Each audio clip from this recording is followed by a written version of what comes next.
तो आ गए आप लोग ब्लडी सत्य की एक और दिल धड़ा देने वाली खौफनाक एपिसोड में आप सभी लोगों का बहुत बहुत स्वागत है दोस्तों आज की ये कहानी सूर्य ग्रहण स्पेशल कहानी है। जैसा कि आप सभी लोग बहुत अच्छे से जानते होंगे कि कल का दिन इस दुनिया में एक ऐसा सूर्य ग्रहण लेकर आने वाला है जिसके कारण बहुत सारे लोगों की जिंदगी में बहुत बड़े बड़े बदलाव आने वाले हैं।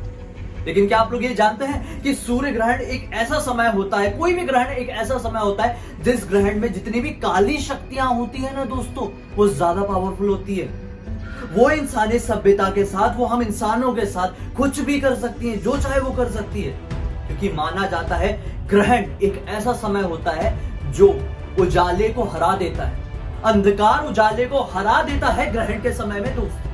इसी वजह से भी जितनी भी काली शक्तियां होती है वो हमारे साथ कुछ भी कर सकती है। आज सूर्य ग्रहण से जुड़ी हुई एक ऐसी ही खौफनाक कहानी मैं आप लोगों के पास लेकर आया हूं, जिस कहानी को देखने के बाद आप लोगों को ये क्लियरली समझ में आ जाएगा दोस्तों कि एक सूर्य ग्रहण किसी की जिंदगी में एक ऐसा शैतान लाकर खड़ा कर सकता है जिसके बारे में कोई कल्पना भी नहीं कर सकता। आज की ये कहानी मेरे बहुत ही खास दोस्त अमित के साथ बीती थी दोस्तों। अमित इंजीनियरिंग करने वाला एक नॉर्मल स्टूडेंट था और ये कहानी ज्यादा समय पहले नहीं, बस कुछ ही समय पहले, ऐसा लगता है कि बस अभी ही बीती थी। ये कहानी बीती थी पिछले ही सूर्य ग्रहण में, जो कि 26 दिसंबर 2019 को लगा था दोस्तों। जी हाँ, आज मैं आप लोगों को अमित के साथ बीता हुआ सूर्य ग्रहण का एक ऐसा खौफनाक किस्सा बताने वाला हूं जिसको सुनने के बाद आप लोगों की भी हिम्मत नहीं होगी कि सूर्य ग्रहण में कोई गलत काम कर सके। अगर जानना चाहते हैं बने रहिए।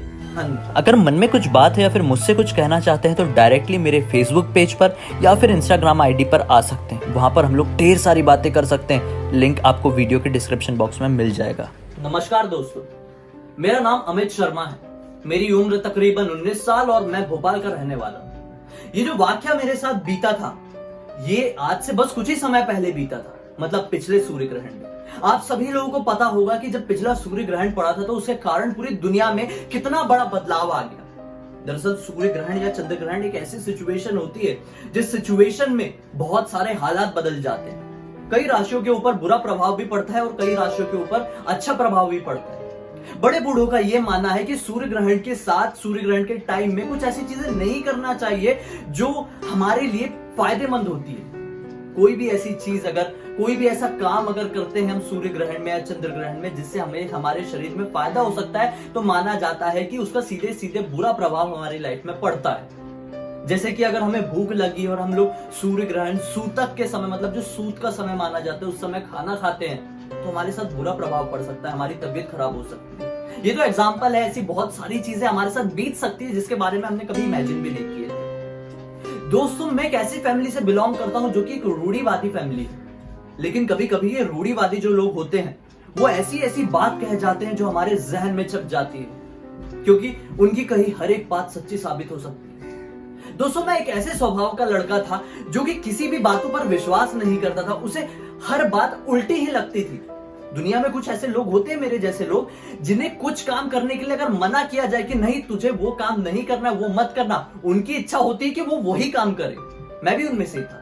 घर पे जब खाना होता था तो मुझे बिल्कुल भी भूख नहीं लगती थी, लेकिन अगर घर पे खाना खत्म हो जाता था तो मुझे दुनिया में सबसे ज्यादा भूख लगने लगती थी। दोस्तों, मेरी एक ऐसी ही जिद और एक ऐसी ही भूख पिछले साल यानी 26 दिसंबर 2019 के सूर्य ग्रहण के दिन एक ऐसी अनहोनी लेकर आई जिसके बारे में मैंने कभी इमेजिन भी नहीं किया था। मुझे आज भी याद है वो ग्रहण तकरीबन 8 से 9 बजे के बीच के आसपास शुरू हुआ था। अच्छे से वो टाइम तो मुझे याद नहीं है और वो खत्म हो गया था लगभग 11 बजे के आसपास। लेकिन दोस्तों, ये माना जाता है कि जब कोई भी ग्रहण लगता है तो उस दौरान सूतक भी लगा रहता है। सूतक के समय हमें कोई भी अच्छा काम नहीं करना चाहिए। ज्यादातर लोग जो होते हैं वो सूतक के समय सोते हैं, जिन्हें अच्छी समझ होती है, अच्छी परख होती है हर चीजों की।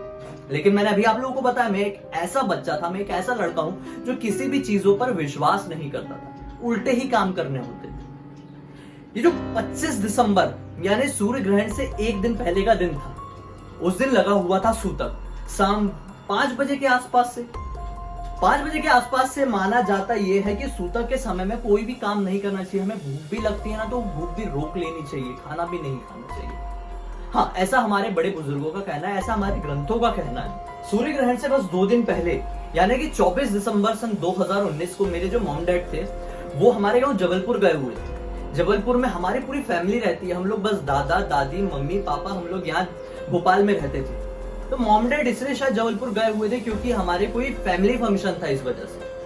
अब यहाँ पे जो हमारा भोपाल वाला घर था वहां पे सिर्फ मैं, दादा और दादी थी। दादा तो ज्यादा बातें नहीं करते थे लेकिन दादी हर चीज का बहुत ज्यादा ध्यान रखती थी, ये नहीं करना वो नहीं करना, ये करना वो करना।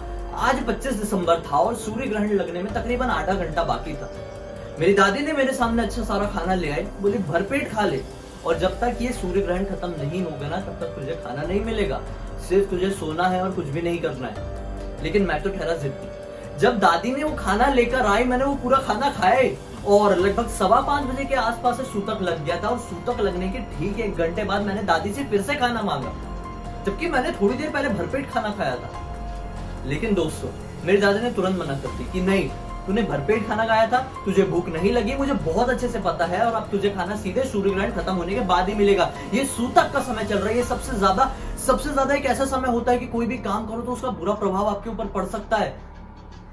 दादी यही कहकर वहां से निकल जाती है। शाम का वक्त था, दादी पूजा आरती करती है अपना, जो दिया लगाती है, और लगभग 8:30 बजे के आसपास सोने चली जाती है। मैं जैसे तैसे करके 6 बजे से लेकर 8:30 बजे तक अपनी भूख अपने पेट में दबाए बैठा। जैसे ही दादा और दादी सोने के लिए अपने कमरे में चले जाते हैं मेरी आंखें खुल जाती है। मैं सीधे फ्रिज के पास पहुंचता हूँ। फ्रिज में एक खीर रखी हुई थी जो दादी ने मतलब 1 घंटे पहले ही मुझे दी थी। दरअसल मुझे कोई भूख नहीं लगी थी, लेकिन वो दादी के हाथ की खीर इतनी ज्यादा टेस्टी थी कि मैं अपने आप को फिर से खाने से रोक ही नहीं पा रहा था। मेरी जो जुबान है ना वो बार बार वो खीर के लिए ललचा रही थी। मैं पहुंच गया, फ्रिज से निकाला और भर पेट वो खीर खा ली। जल्दी वो प्लेट धोकर वापस भी रख दिया ताकि दादी रात में गलती से उठ भी जाए तो उन्हें पता नहीं चले। कल पता चलेगा तो देखा जाएगा, और यही करता हूँ। सूर्य ग्रहण खत्म होने का समय था 26 दिसंबर 11 बजे के आसपास सुबह के, लेकिन ऐसा कभी नहीं होता था कि मैं सुबह उठकर कुछ खाने चले जाऊं तुरंत। लेकिन ये जो सूर्य ग्रहण सूतक के टाइम पे तो मैंने खाए, और जब ये सूर्य ग्रहण लगा तब भी मैंने खाया। बाहर जाके एक होटल में वो भी खीर ही खाया, क्योंकि खीर की एक लालच मुझे लग गई। मैंने 2 बार गलती कर दिया था इस सूर्य ग्रहण में। मेरी दादी ने बार मना की थी कि ये नहीं करना चाहिए, लेकिन मैंने वो बार किया। उसके बाद मेरे साथ कुछ ऐसा बीता जिसकी मैं कल्पना भी नहीं कर सकता। सूर्य ग्रहण तो 11 बजे के आसपास खत्म हो जाता है। दादा दादी खुश रहते हैं कि मैंने उनकी बातों का पालन किया, उनकी बातें मानी। तभी दादी को ये समझ में आ जाता है कि वो प्लेट जो कि फ्रिज में रखी हुई थी खीर वाली, वो खाली रखी हुई है और बाहर है। दादी तुरंत समझ जाती है कि मैंने कुछ गड़बड़ कर दी। दादी के मन में बहुत ज्यादा डर बैठ जाता है। दादी मुझे बहुत डांटती है और फिर सीधे पूजा के कमरे में चले जाती है नॉन स्टॉप, वो भी दोपहर के समय में। मैं हैरान होता हूँ कि दादी जो दोपहर के समय में कभी भगवान के पास नहीं जाती थी, बोलती थी कि भगवान सोते, उनके पास जाके 2-3 घंटे तक पूजा करती है कि हे भगवान मेरे पोते के साथ कुछ गलत ना हो। पता नहीं वो क्या क्या कर रही थी। मुझे ऐसा लगता है कि ये सब तो नॉर्मल ही है यार, क्या ये दादी बूढ़ी हो चुकी है इसलिए ये सब कर रही है। लेकिन दोस्तों शाम के वक्त मुझे मेरे एक फ्रेंड करण का फोन आता है कि अमित एक मूवी बहुत अच्छी लगी हुई है, हॉलीवुड की फिल्म है, मजा आएगा देखने में, चल रहा है क्या? रात में 9 बजे का शो है, 11:30 बजे के आसपास हम लोग फ्री हो जाएंगे, 12 बजे तक घर पहुंच जाएंगे। मैं एक्साइटेड हो जाता हूँ क्योंकि उस फिल्म का मैं काफी समय से इंतजार कर रहा था। मैं बिल्कुल तैयार हो जाता हूँ, दादा दादी से परमिशन लेता हूँ और रात के 9 बजे के आसपास हम लोग थिएटर पहुंच जाते हैं। पूरी मूवी बहुत अच्छे से एंजॉय करते हैं और 11:30 बजे के आसपास हम लोग थिएटर से घर आने के लिए निकल जाते हैं। मेरे पास भी मेरी बाइक थी, मेरे दोस्त के पास भी उसकी बाइक थी। हम दोनों सिंगल अपनी अपनी बाइक से वहां पर जाते हैं और सिंगल ही लौट आते हैं। लेकिन दोस्तों क्या आप लोग ये जानते हैं कि जब हम लोग वहां से लौट रहे होते तो उस समय करीबन 11:45 बज रहे थे। ये 26 दिसंबर की रात की बात, मतलब सूर्य ग्रहण तो सुबह बीत चुका था, लेकिन ये रात की बात। हम दोनों बहुत ही अच्छे से अपने नॉर्मल स्पीड में चले आ रहे थे, लेकिन अचानक से मेरा दोस्त मुझे ये कहता है कि यार थोड़ा फास्ट चलना चाहिए क्योंकि रात का वक्त हो गया, सुबह मुझे जल्दी भी उठना है। तो मैं ये कहता हूँ ठीक है यार चलो चलते हैं। तो मैं भी अपनी थोड़ी सी स्पीड बढ़ा देता हूँ, लेकिन मेरा दोस्त करण बहुत ज्यादा स्पीड बढ़ा के आगे निकलने लगता है। जहां हम थिएटर जाते थे ना दोस्तों, थिएटर से मेरे घर के रास्ते के बीच में एक थोड़ा सा मतलब खाली सुनसान एरिया पड़ता है। उस सुनसान एरिया के पास में एक भूत बंगला भी है। लोगों का ये मानना है कि वो भूत बंगला हॉन्टेड है और वहां पर कई बार ऐसी चीजें दिखाई दी गई है जो कि बहुत ही ज्यादा अननेचुरल है, बहुत ही ज्यादा खतरनाक दिखने में थी। कई लोगों को ये चीजें समझ में नहीं है, अजीब की तरह आवाजें सुनाई देती थी उस बंगले से। और हम लोग रात के 12 बजे के आसपास उसी बंगले के सामने से गुजर रहे थे। उस बंगले के सामने से गुजर रहे थे तो मेरे दोस्त करण ने स्पीड से अपनी बाइक आगे कर ली, लेकिन मैं तो अपनी नॉर्मल स्पीड में चला आ रहा था, अपने हेडफोन में गाने लगाए सुनते सुनते, जो कि बहुत गलत है मुझे पता है। लेकिन दोस्तों थोड़ी ही आगे जब मैं भूत बंगले को क्रॉस करता हूं तो अचानक से मेरी बाइक वहां पर रुक जाती है। मुझे समझ में नहीं आता है कि बाइक आखिर यहाँ पर रुक क्यों गई है। मैं बार बार बाइक को स्टार्ट करने की कोशिश करता हूँ लेकिन बाइक स्टार्ट नहीं होती। मैं सोचता हूँ कि मैं करंट को आवाज लगा दूं। मैं आवाज लगा ही रहा होता हूँ कि करंट थोड़ा तेज था, वो निकल जाता है। मुझे समझ में नहीं आ रहा था कि मेरे साथ क्या सिचुएशन हो गई। मैं अपना मोबाइल निकालता हूँ तो ये पाता हूँ तो मेरा मोबाइल तो स्विच ऑफ हो चुका है। मैं बार बार गाड़ी स्टार्ट करने की कोशिश करता हूँ लेकिन एक बार जब गाड़ी स्टार्ट होती है तो मुझे उसकी हेडलाइट जो एक बार जली थी तो उससे ये दिखाई देता है कि मुझसे तकरीबन 10 फीट की दूरी पर एक लंबा सा आदमी खड़ा हुआ है जिसकी हाइट तकरीबन 7 फीट की है। दोस्तों, उसने एक ऐसी पोशाक पहनी हुई है जो पूरी काले रंग की, गाउन जैसा दिख रहा था, औरत के गाउन जैसा। उसके इतने लंबे लंबे बाल थे, थोड़े घुंघराले की तरफ, उसके चेहरे को पूरे ढके हुए थे। देखने में बिल्कुल समझ में नहीं आ रहा था कि आखिर ये औरत है या आदमी, लेकिन दोस्तों उसके कद काठी देखकर ये समझ में आ रहा था कि शायद ये आदमी हो सकता है। लेकिन मैं हैरान था, मैंने इतना लंबा चौड़ा आदमी अपनी जिंदगी में कभी नहीं देखा था। ये कैसे पॉसिबल था दोस्त? ऐसे अजीब से कपड़े पहने हुए उस सुनसान से भूत बंगले के सामने एक ऐसा कौन सा आदमी खड़ा था जो मेरी तरफ धीरे धीरे करते चला आ रहा था। मेरी हार्ट बीट थोड़ी फास्ट हो गई थी क्योंकि मुझे पहले पल में ये लगा कि कहीं चोर डाकू तो नहीं। लेकिन जब मेरी गाड़ी एक और बार स्टार्ट हुई और उसकी हेडलाइट की लाइट सीधे उस आदमी के चेहरे पर पड़ी तो मुझे क्लियर हो गया कि ये चोर डाकू नहीं बल्कि कोई एक ऐसी चीज है जिससे मुझे बचने की जरूरत है। मैं मन ही मन में भगवान को याद करने लगता हूँ। मैं जिद्दी स्वभाव का था ना, मैंने बचपन से कभी हनुमान चालीसा या फिर कोई मंत्र का सीखा ही नहीं था, उच्चारण किया ही नहीं था। मुझे कैसे आता? मैं सिर्फ भगवान का नाम ले रहा था जो उस दिन काम नहीं आया। वो धीरे धीरे करके मेरी तरफ बढ़ता ही चला जा रहा था। उसकी आंखें मुझे दिखाई दी दोस्तों, विश्वास नहीं मानोगे, उसकी आंखें इतनी ज्यादा सफेद थी कि सफेद रंग क्या होता हो। मैंने काली, भूरी, हरी, नीली आंखें देखी लेकिन जिंदगी में पहली बार सफेद आंखों की पुतलियां देखी। उसकी बड़ी बड़ी सी दाढ़ी थी, लगभग इतनी बड़ी, और उसके मुंह से लार टपक रही थी। वो दिखने में बहुत ही ज्यादा घिनौना था। उसकी स्पीड मेरे पास और बढ़ गई थी और फिर बिल्कुल एकदम फेस के ऐसे सामने आकर कहता है कि मुझे बहुत भूख लगी है। उसकी आवाज इतनी ज्यादा भारी थी ना दोस्तों कि ऐसा लग रहा था कि जब वो बोल रहा है तो मेरा यहाँ पर सीधे वाइब्रेट कर रहा है। बिल्कुल दोस्तों, वो सिर्फ यही बोलता है, मुझे भूख लगी है, मुझे खीर खाना है, मुझे भूख लगी है, मुझे खीर खाना है, मुझे भूख लगी है, मुझे खीर दे दे वरना मैं तुझे खा जाऊंगा। और ऐसा बोलते हुए वो अपना इतना बड़ा मुंह फाड़ देता है और बिल्कुल मेरे ऐसे ऊपर ले आता है जिसे देखकर मैं बिल्कुल बेसुध होकर बेहोश हो जाता हूँ और गिर जाता हूँ। और थोड़ी ही देर बाद मेरी आंखें खुलती है। मैं क्या पाता हूँ कि मैं एक सिटी हॉस्पिटल में लेटा हूँ, वहां के एक नॉर्मल वार्ड में। आंखें खुलती है तो ये पाता हूँ कि मेरा दोस्त करण बिल्कुल मेरे सामने वाली चेयर में बैठा हुआ है। मुझे ऐसा लगता है कि मैं मर तो नहीं गया यार, कि मैं कहीं पोस्टमार्टम वाली सिचुएशन में तो नहीं हूँ, लेकिन नहीं, मुझे होश था, मुझे बोतल लगी हुई थी। जैसे मेरी आंख खुलती है तो करण मेरे पास आ जाता है और करण मुझे बताता है कि जब मैं थोड़ी आगे बढ़ गया था तो मैंने ये पाया तो मेरे साथी नहीं। मैंने अपनी गाड़ी वापस मोड़ी, पीछे 1 किलोमीटर चलने के बाद उस भूत बंगले के सामने तो मुझे मिला, जमीन पर पड़ा हुआ था, तेरी गाड़ी एक साइड पड़ी हुई थी।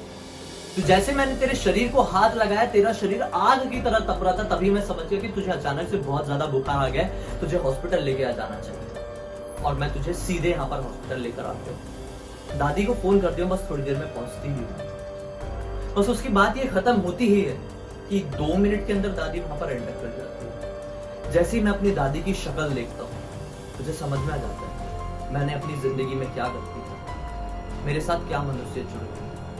लेकिन दोस्तों, शायद ये मेरी दादी की पूजा पाठ की ही वजह से हुआ था कि मुझे सिर्फ और सिर्फ बुखार आया था। वो शैतान मेरा कुछ भी नहीं कर पाया। वो खीर जिसने मुझे ललचा कर रख दिया था, जिसके कारण मैंने इतनी बड़ी बात को काटा, वो खीर मेरी जान ले सकती थी। वो खीर वाला शैतान आज भी मैं याद करता हूं ना तो मेरे रोंगटे खड़े हो जाते हैं। दोस्तों, कल सूर्य ग्रहण है। मैं चाहता हूं कि आप भी मेरी जैसी कोई भी गलती ना दोहराएं। कभी सोचा था आप लोगों ने कि एक ग्रहण किसी की जिंदगी में कितना बड़ा बदलाव लेकर आ सकता है? हैरानी वाली बात है दोस्तों। ये जो ग्रहण यानी कि सोलर इक्लिप्स की बात होती है ना, इसको तो वेस्टर्न कंट्रीज भी मानती है। वेस्टर्न कंट्रीज भी इसे झुटला नहीं सकती। सभी लोगों का ये मानना है, वेस्टर्न कंट्रीज के लोगों का भी ये मानना है कि जो सोलर इक्लिप्स का समय होता है ना, इस समय कोई भी बुरी शक्ति हमारे ऊपर अपना बुरा प्रभाव डाल सकती है। दोस्तों, इस बार का जो ग्रहण आ रहा है, मतलब जो कल का ग्रहण है, 21 जून को लगने वाला ग्रहण है, ये हमारे साथ हमारी जिंदगी में बहुत ही बड़ा बदलाव लेकर आने वाला है।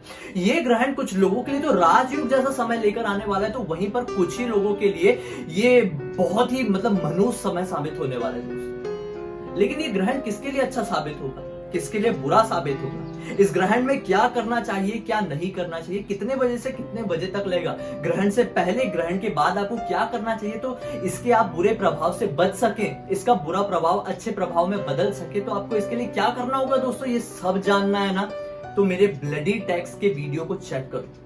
ब्लडी टैक्स पर आपको एक वीडियो मिलेगा जिसमें मैंने आपको कल होने वाले सूर्य ग्रहण से जुड़ी हुई हर एक बातें बताया हूं, जिसको जानने के बाद आप लोगों को ये समझ में आ जाएगा दोस्तों कि सूर्य ग्रहण में हमें क्या करना चाहिए, इसकी मान्यताएं क्या होती है, इसका मतलब क्या होता है, किन राशियों के ऊपर ये अच्छा प्रभाव डालने वाला है, किन राशियों के ऊपर ये बुरा प्रभाव डालने वाला है, इससे कैसे बचें, इससे बुरे प्रभाव से हम लोग कैसे निपट सकते हैं दोस्तों, सब कुछ समझ में आ जाएगा। इस वीडियो को जब तक ज्यादा से ज्यादा लोगों के साथ शेयर कर दीजिए ताकि उन सभी लोगों को इंफॉर्मेशन मिल सके कि इस तरह के जो ग्रहण होते हैं उसमें खिलवाड़ नहीं करना चाहिए, पुरानी बातों को मान के चलना चाहिए, नहीं तो हमारे साथ कुछ ऐसा हो सकता है जिसके बारे में हमने कभी सोचे भी नहीं थे। अभी के अभी जाके ब्लडी टैक्स के मेरे उस वीडियो को देखिए दोस्तों, मुझे यकीन है वो वीडियो आपको अच्छा लगेगा। मेरे इस चैनल को सब्सक्राइब कर दीजिए दोस्तों, क्योंकि मैं डेली इसी तरह के हैरान कर देने वाले वीडियोस आप लोगों के पास रात के 9 बजे लेकर आता हूं, जिसको देखने के बाद आप लोगों का मनोरंजन तो होता ही होता है, लेकिन साथ में आपको एक बहुत अच्छी नॉलेज मिल जाती है, एक डर के साथ, क्योंकि पता है ना डर भी जरूर। जाते जाते बेल आइकन को जरूर दबा देना। मन में कोई भी टॉपिक आता है ना दोस्तों जिसे आपको लगता है कि मेरे साथ शेयर करके पूरी दुनिया को बताना चाहते हैं, तो वो टॉपिक अब आप मुझे मेरे फेसबुक पेज पर भी लिखकर भेज सकते हैं। फेसबुक पेज बहुत ही सरल है, ब्लडी सत्य जो मेरे चैनल का नाम है, और मेरा इंस्टाग्राम की आईडी भी आपको वीडियो के डिस्क्रिप्शन बॉक्स में मिल जाएगी। दोनों ही चीजें आपको अभी स्क्रीन पर दिख भी रही होगी। तो चलिए दोस्तों, कल फिर से मिलते हैं। बहुत बहुत धन्यवाद।